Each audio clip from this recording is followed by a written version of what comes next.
2 महीने से ज्यादा का समय हो चुका है और एसआई भर्ती को रद्द करने और आरपीएससी को भंग करने की मांग को लेकर लगातार धरना जारी है।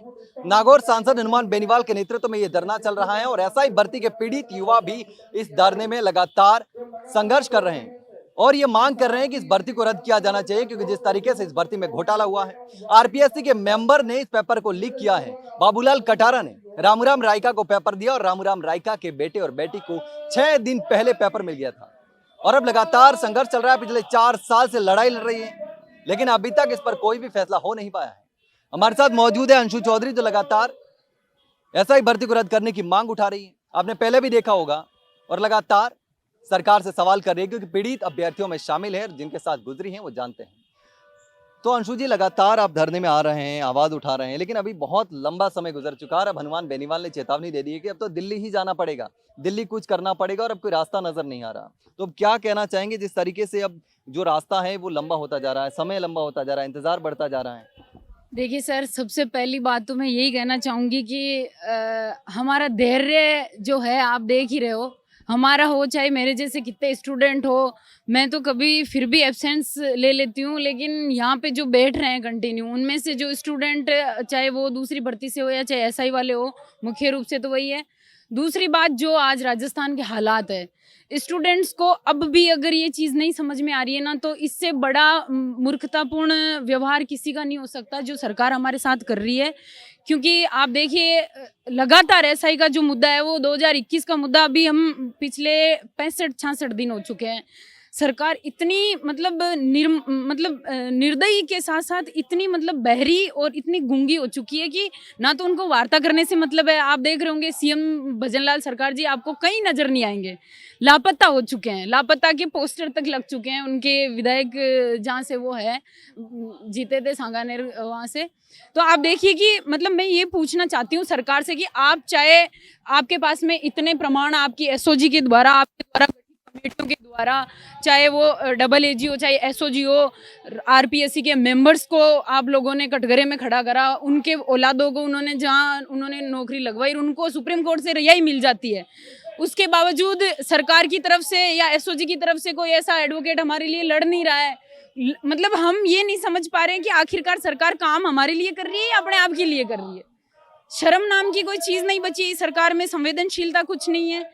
कुछ चीज़ों को लेके मैं ये कहना चाहती हूँ कि आज अगर युवा साथी हमारे साथ खड़े नहीं हुए तो अपने भविष्य के लिए वो अपने पैरों पे खुद कुल्हाड़ी मार रहे हैं। क्योंकि आप देखिए, आरएस का जो मुद्दा था पोस्टपोन्ड का, वहाँ पे नेता भी आए, नेताओं ने आश्वासन दिया, आश्वासन दे के गारंटी दी थी, उप मुख्यमंत्री जी तक लेटर्स लिख रहे हैं। तो आप वो बताइए कि सीएम सरकार है कहाँ आखिरकार?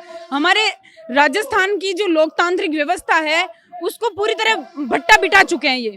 हमारे साथ में इत्मीनान कितना बरते कोई। हनुमान जी बेनीवाल का लाख लाख शुक्रिया अदा बारंबार हम इसलिए करते हैं क्योंकि आज हर मुद्दे पर, हर एक परिस्थिति में युवाओं के साथ अगर कोई इंसान खड़ा है तो आज हनुमान जी बेनीवाल है। आज स्टूडेंट्स को नॉर्मलाइजेशन का मुद्दे को लेकर देख लीजिए आप, पशु परिचर के अंदर अभी भी जो मुद्दा चल रहा है कि इससे हटवाने की बात हो रही है, ये नहीं हो रहा है कि नॉर्मलाइजेशन पे आप काम करो। कितने ऐसे स्टूडेंट जो इतनी बुरी तरह इससे मात खा चुके हैं, पहली पारी और चौथी पारी के बच्चे बुरी तरह पिस चुके हैं।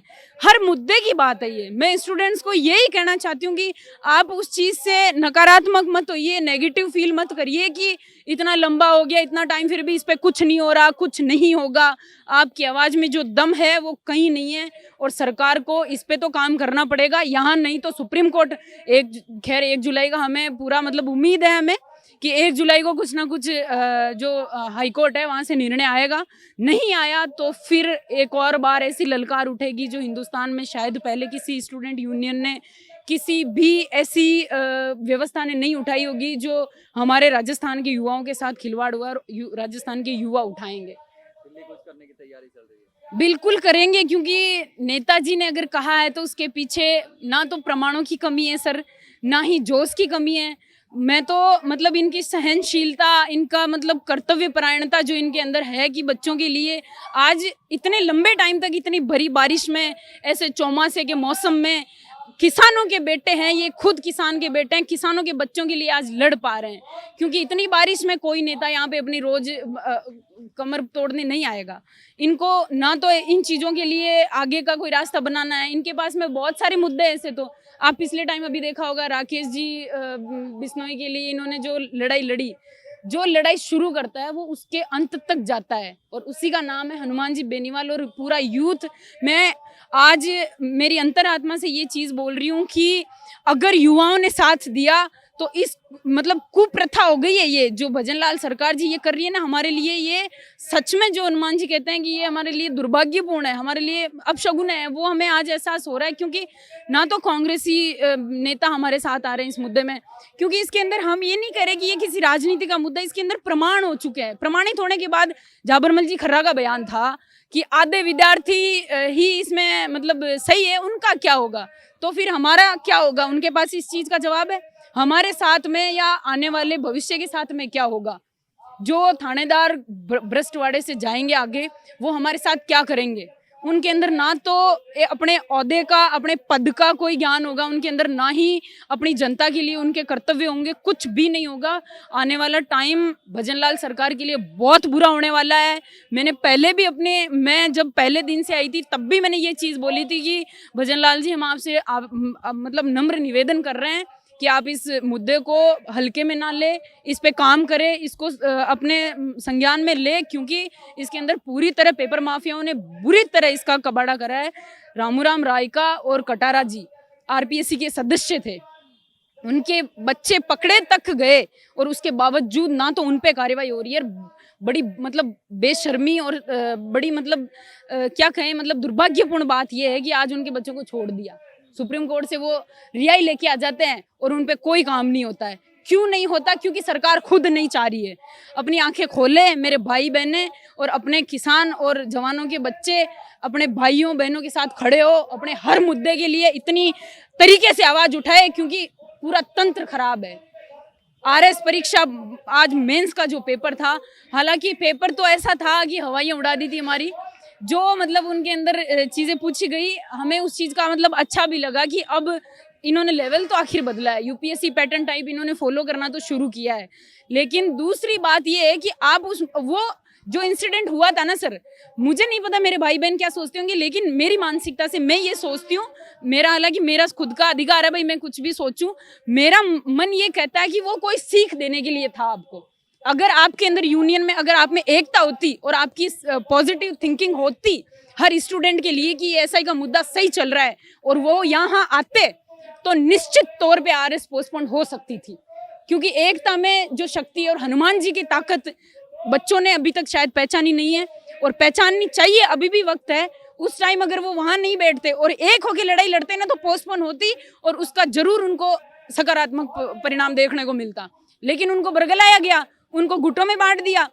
और दूसरी बात, हर नेता जो उन्होंने स्टेटमेंट दिए थे, उन्होंने सिर्फ बच्चों को मतलब धोखा देने के लिए दिए थे। वो सब एक मिले हुए हैं, सबकी इनकी एकता है, बेवकूफ बना रहे हैं, हमारे साथ छल कर रहे हैं।